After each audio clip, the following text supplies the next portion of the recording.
Salut! Dans cette vidéo, je vais vous parler de l'importance de jouer assez longtemps, en tout cas de repousser sans cesse la limite du moment où vous allez vous arrêter. Si vous n'avez pas le souffle continu, cliquez sur le lien qui s'affiche ou dans le descriptif de la vidéo. J'ai mis 5 vidéos sur mon site qui vous expliqueront toutes les étapes du souffle continu. Si vous l'avez, alors regardez cette vidéo, ça pourrait vous intéresser.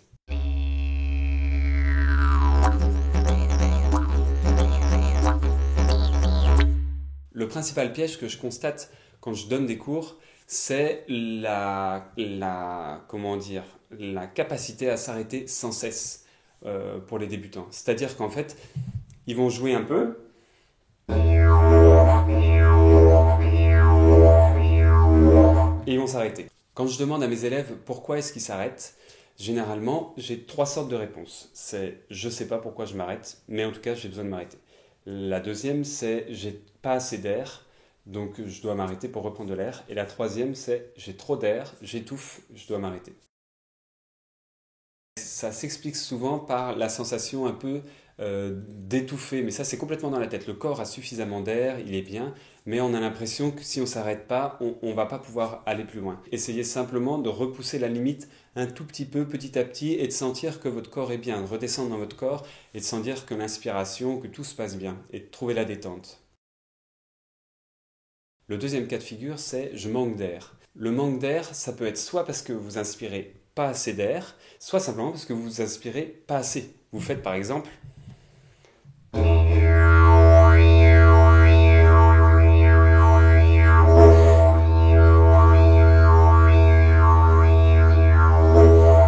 les espaces entre les respirations sont vraiment très écartés. Et donc ça c'est normal que vous manquiez d'air au bout d'un moment. Hein. Au didgeridoo, il faut jouer un petit son et inspirer. Un petit son et inspirer. C'est-à-dire qu'il faut inspirer vraiment souvent. Si c'est votre cas, essayez d'inspirer beaucoup plus souvent.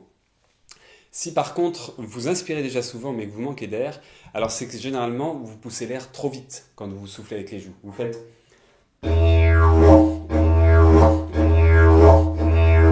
quelque chose de saccadé comme ça, un peu sec. Et ça s'approche très fort du wa quand on vide les joues d'un coup et donc on a très peu de temps pour inspirer. Là, il va falloir essayer d'inspirer beaucoup plus lentement.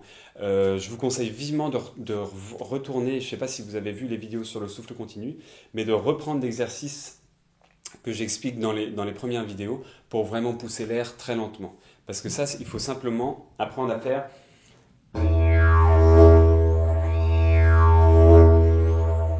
Là, je suis beaucoup plus lent et ce qui fait que dans tout cet espace-là, je peux inspirer beaucoup plus facilement.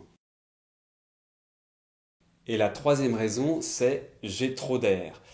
Alors, généralement, le « j'ai trop d'air », c'est pas spécialement trop d'air, c'est une sensation d'avoir trop d'air. Mais ça vient généralement de la manière dont on respire, dont on inspire l'air. Quand on commence, généralement, on fait ça. On va chercher l'air au-dessus, au niveau des épaules. On gonfle la cage thoracique et le nez fait beaucoup de bruit. Et ça, c'est ça qui étouffe. Ça ne veut pas forcément dire qu'on a trop d'air, ça veut dire qu'on étouffe dans notre air parce que là, on gère très peu la capacité. Gardez en tête que la respiration ventrale, c'est votre ventre qui va se gonfler quand vous inspirez. Vos épaules ne bougent pas. C'est-à-dire que là, quand j'inspire, mes épaules ne bougent pas du tout.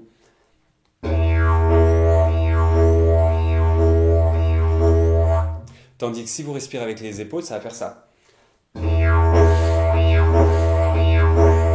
Et là, en 2 secondes, moi aussi, j'étouffe complètement parce qu'on n'a vraiment aucun contrôle sur cet air qui rentre.